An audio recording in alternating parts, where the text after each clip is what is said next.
காடு விழித்துக் கொண்டது. இலைகளில் சூரியன் பொன்னாக எதிரொலித்தது.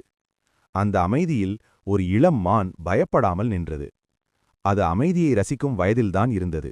ஆனால் காடில் அமைதி நீண்ட நாட்களுக்கு இல்லை.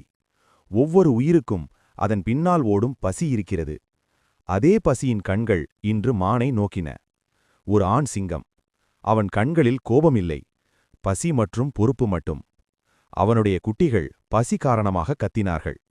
ஒரு நொடி காற்று நிறுத்திக் கொண்டது. பிறகு திடீரென்று ஓட்டத்தின் ஒலி. மான் உயிரை காக்க ஓடுகிறது. சிங்கம் தனது குடும்பத்தை காக்க ஓடுகிறது. ஓட்டத்தின் நடுவில் மான் வழுக்கி விழுந்தது. அது பயம் நிறைந்த கண்களுடன் எழ முடியாமல் இருந்தது. அந்த நொடியில் உலகம் நின்றது போல.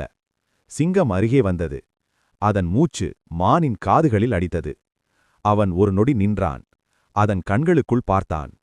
வெறுப்பில்லை, துரோகமில்லை, வாழ்வின் போராட்டம் மட்டும். பிறகு சிங்கம் பின்னுக்கு நின்றது. ஒரு வார்த்தையும் இல்லாமல், ஒரு கத்தலும் இல்லாமல் அவன் திரும்பி நடந்தான். மான் அதிர்ந்த மூச்சுடன் எழுந்தது. அது உயிருடன் ஓடியது. அது வென்றதால் அல்ல, இன்று கொடுமையிருந்து தப்பியதால் அல்ல, ஒரு மரியாதை காரணமாக. இயற்கை கொடுமை அல்ல, இயற்கை நியாயம். இங்கே வில்லன் யாருமில்லை, உயிர்காக்கும் போராளிகள் மட்டுமே.